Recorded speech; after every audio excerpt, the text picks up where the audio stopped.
call on Friday from somebody who said, I feel like I'm your spudsman because anytime people are angry at Morning Joe, they call me. And I said, well, who would ever be angry at Morning Joe? Well, you're beloved by everybody. And this person said, well, this was somebody on the left who was very angry that you had Santorum on to talk about PEPFAR. I said, well, we had him on because he supports PEPFAR. It's like it's preaching to the audience you want to reach. But then the second thing was, he said, well, I said, well, who else would ever call you and say they don't like Morning Joe? And he said, well, most of the complaints from people who think that you are too anti-Trump. And Jeffrey, I asked this question, and I'm deadly serious here.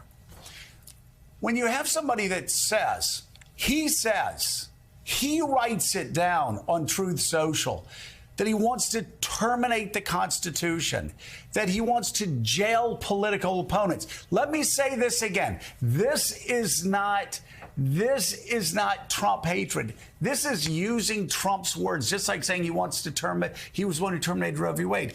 When you have somebody who's running for office that said they want to terminate the Constitution, they want to jail political opponents, they want to execute generals who are insufficiently loyal. They want to create mass internment camps to send immigrants there. They want to take networks off the air that are insufficiently loyal and try their executives for treason. That's what he says. How am I being too difficult? How are you being too difficult? How is anybody who loves American democracy being difficult by pointing out the danger that is in front of all of us if this guy gets back into the White House?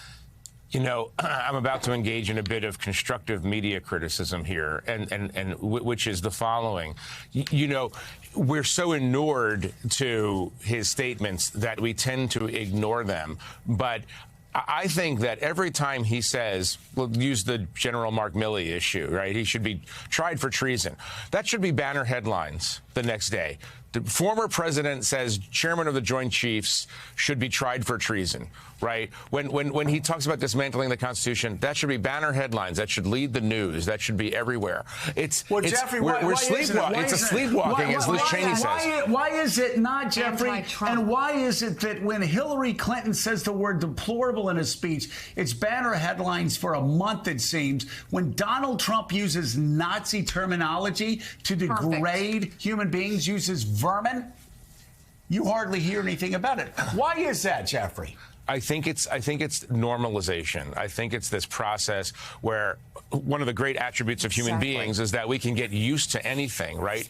And so we got used to this, and we just accept it as background noise. I mean, he does have this particular superpower in that he goes further than anybody in rhetoric, and we kind of go, yeah, it's just Donald Trump. And I think we have to reverse that and just say, no, this is a former president of the United States. Look, if a former president, if Barack Obama, if George W. Bush said the things as a former president, not running for president again, said the things that Donald Trump said, we would have huge stories every day about former president loses mind. Right? You know, and says these.